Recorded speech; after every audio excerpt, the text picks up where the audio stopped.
Howdy, y'all. I haven't done a video in a while. Well, last night I was playing my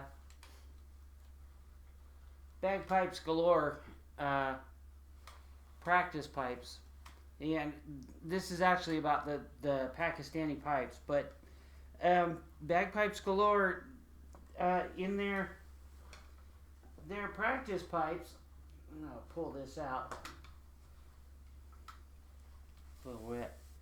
So, in their design, I don't know if you can see that, that's where the valve fits in the blowpipe. But there's nothing except for the tension of the rubber to hold it in.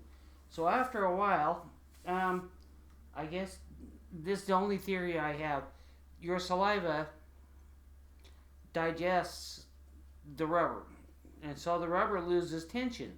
They don't have a ridge. I understand the expense to fix it. So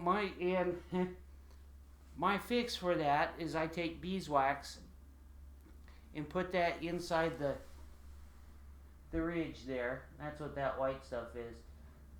I put beeswax in there so that I can press the valve back in, and that'll hold it. It's a temporary fix. You actually have to order new valves.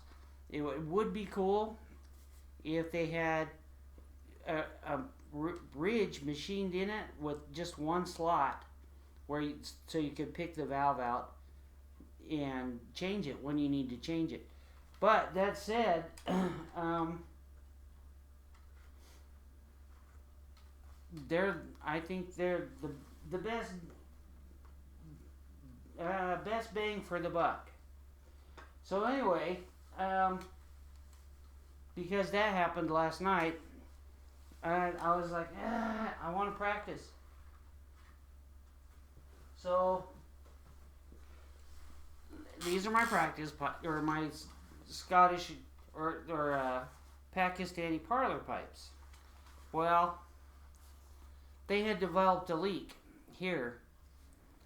Well, a while ago, the chanter mount or the chanter stock had developed a crack, and I had glued it and whipped it to try to seal the crack. Well, when I got it done, it cracked in another spot.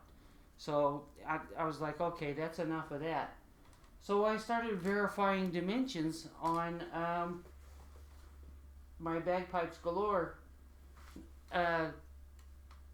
practice pipes and the chanter stock on the bagpipes galore.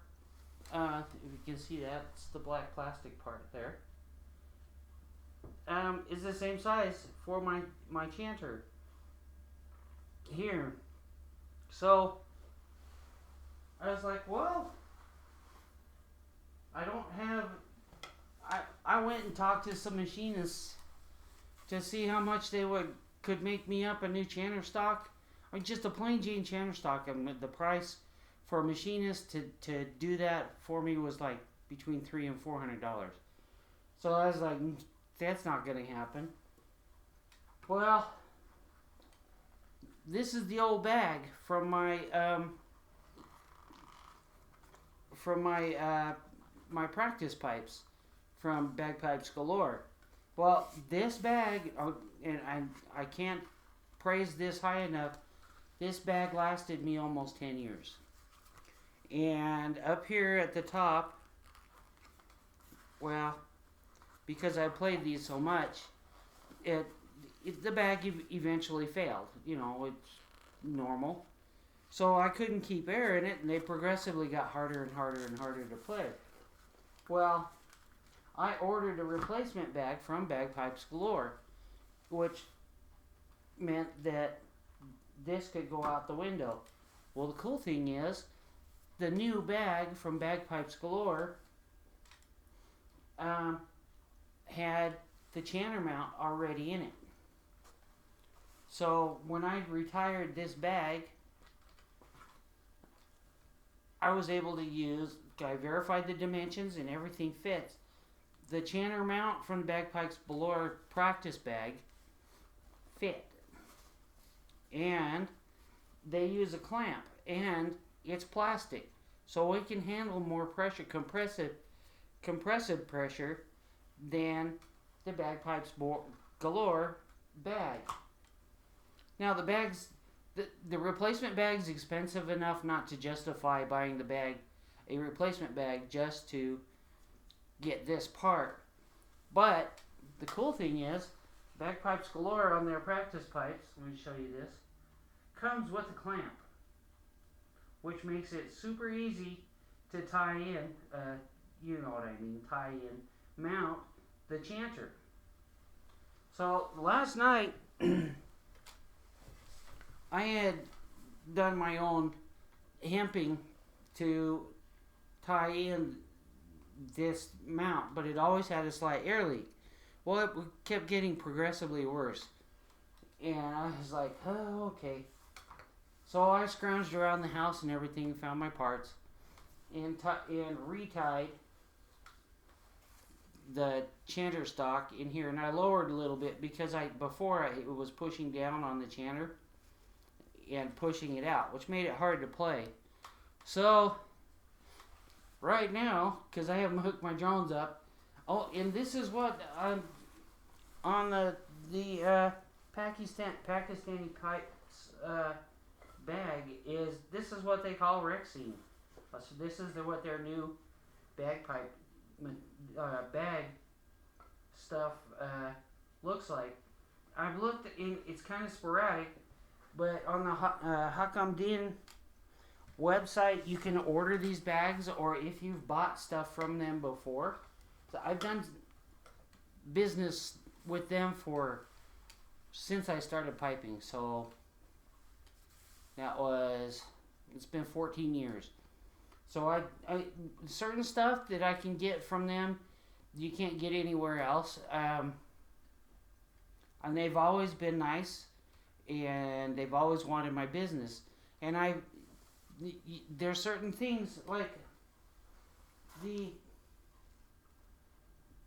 when I did the work on these Pakistani pipes, it came with a staple type valve, a flapper valve with a steel staple. I've never liked those because it leaves a bump, and I've never felt confident that I have enough hemp to seal the seal. Plus, they never seem to work right. So what I did is I took a Dremel tool, and this is the blowpipe. I took a Dremel tool and put a chamfer around this edge here, just enough so that I could fit this over. And you can pick this valve up. Let's see if it's too close to focus. And all it is a rubber nipple with a flapper on it.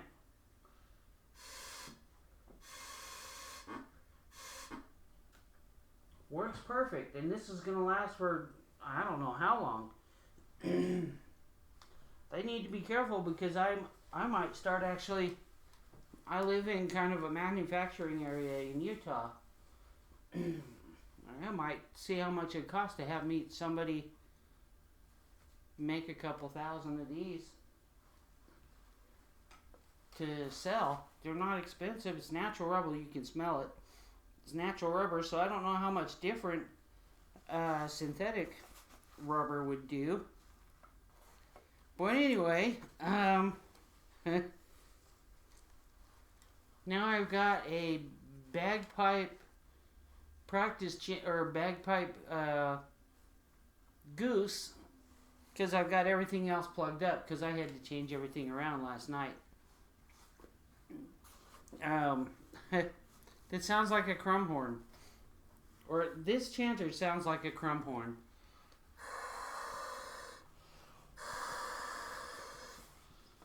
But I got rid of the air leak, and that's what's important.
sounds just fine. It's Grimhorn, and let's see the scale without the drones, and I don't have the air leak. And if it is leaking a little bit, on one of the Pakistani websites, they sell this seasoning. And to me, what it smells like is it just smells like beeswax, dissolved in alcohol, and that's what you use on most of the Pakistani bagpipes is that seasoning. So it's pretty common amongst any brand. But I've only been able to buy it on their websites. But the alcohol evaporates and the alcohol seals any leaks, and that stuff works. I had a hide bag on my other set of pipes last 4 years, and every now and then you just re-season it. I got my rubber stoppers and everything like that. Now I'm not saying that stuff is any better than what you can buy at a traditional Scottish shop. I'm not saying that at all, because it smells funny, kind of like booze. So that stuff that works. I don't think you can get Pakistani Parlor Pipes or the small pipes or stuff like that with a hide bag anymore. And the hide bags were actually kind of nice because you had that. You could do clean shutoffs and everything like that because the bag is kind of stiff. And anyway, that's it. Just take some resourcefulness. These things take a lot of work to get to be in a playable situation. So, and they aren't. After all in all is done, including my time, it's cheaper to buy a set of folk pipes or Scottish small pipes or practice pipes. I'm only doing this. I'm not saying this is any better than what you can get, but if you have the gumption and you want to have something that sounds kind of different, why not? I mean, they're cheap enough to experiment with, but you need some experience and some gumption and willingness to have some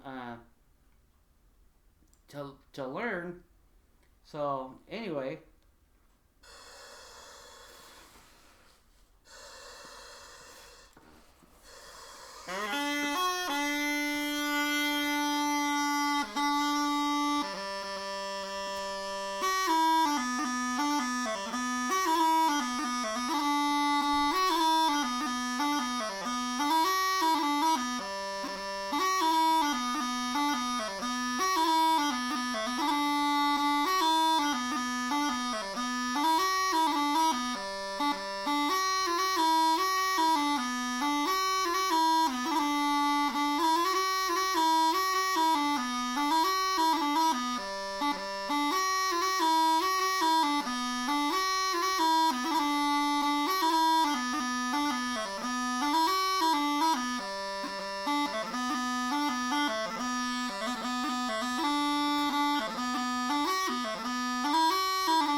So that's my temporary goose. Got the stoppers in and everything like that. I hope some of this information is useful to you guys because sounds different. Let's see. I got a Crumhorn goose, so I like the way it sounds. I might do a set on it once I get everything back together, because the pitch of this pipe, I don't know, there's something kind of mesmerizing about it. Oh, I almost forgot.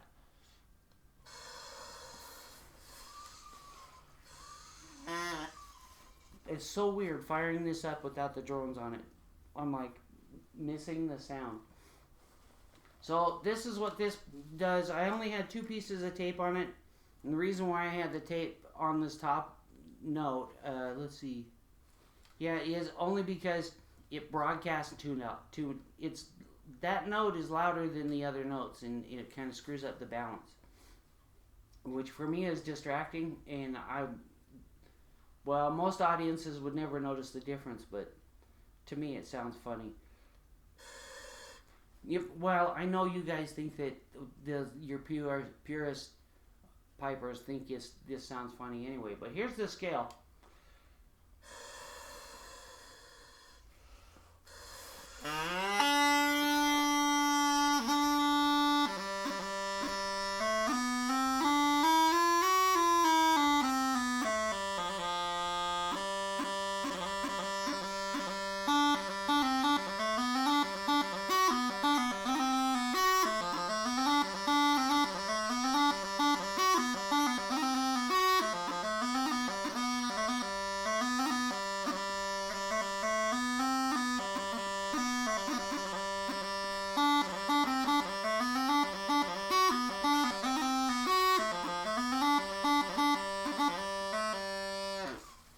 I'm not trying to show off. Maybe a little. I know if I close my fingers and do a dirty look, it probably means something in Italian, but don't tell me what it means. I don't need to know, because I might start using it. Thanks for watching. I'll probably post something else today. I went on kind of a hiatus. My foot's better, so that means I might be able to get back to work. So I'm gonna have to figure out a schedule to probably only post once a week. Some of my audiences or some people are gonna say yay, and other ones are gonna say do more Pakistani stuff. And I'm gonna do a kind of a cross network, and I'm working on reconfiguring my playlist so that I have Pakistani stuff for the Pakistani people. People who like the Pakistani stuff, and I have my other stuff that I'm working on. So anyway, I still have to finish my Christmas list. I could do that on the goose-ish thing, but man, that's a pain in the derriere. You know, to put the plugs in and everything like that, and pull the drones, and then usually you screw up a drone reed, and then you spend 20 minutes getting it resettled. The smaller the pipe, the more fussy they are, from my experience, or it's just because they're Pakistani pipes.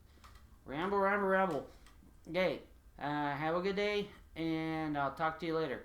Hasta la vista. Oh, wait, I should say, xin chào quý vị. So, ciao means hello and goodbye in Vietnamese. Bye.